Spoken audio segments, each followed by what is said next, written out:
அதிசயங்கள் செய்கிறவர் நம் அருகில் இருக்கிறார். அற்புதங்கள் செய்கிறவர் என்றும் நமக்குள் வசிக்கிறார். மத்தேயு சுவிசேஷம் 21ஆம் அதிகாரம் 29-30 கூட வாசிக்கிறான். அதற்கு அவன் மாட்டேன் என்றான். ஆகிலும் பின்பு அவன் மனஸ்தாபப்பட்டு போனான். இளையவனிடத்திலும் அவன் வந்து அப்படியே சொன்னான். அதற்கு அவன் போகிறேன் ஐயா என்று சொல்லியும் போகவில்லை. மகனே, என் திராட்சை தோட்டத்துக்கு இன்னைக்கு நீ போய் வேலை செய். அது கேட்ட மூத்த மகன் போக மாட்டேன் அப்படி சொல்றாங்க.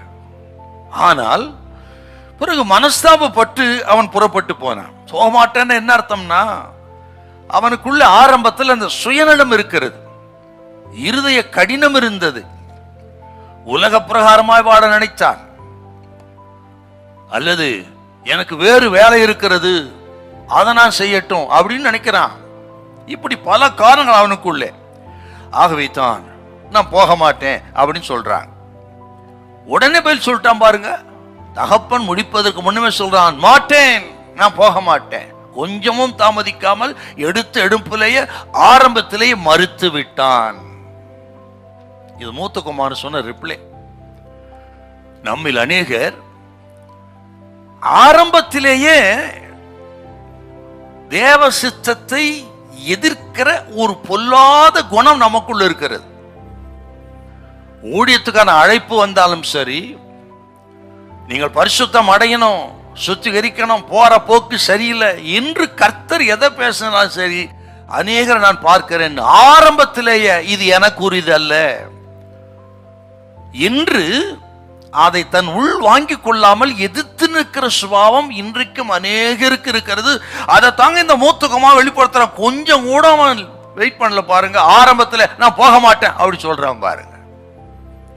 இப்படி நம்மில் அநேகர் ஆரம்பத்திலேயே எதிர்த்து நிற்கிற இந்த சுபாவத்தினால அடுத்த ஸ்டெப்புக்கு நம்ம போகவே முடியல பாருங்க.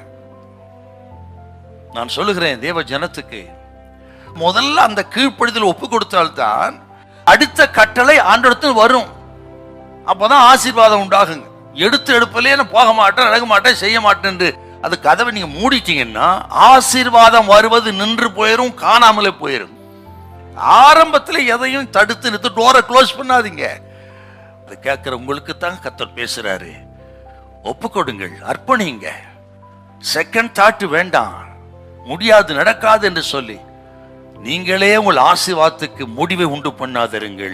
அவர் உங்களுக்கு என்ன சொல்கிறாரோ அதன்படி செய்யுங்கள். ஹல்லேலூயா, ஹல்லேலூயா.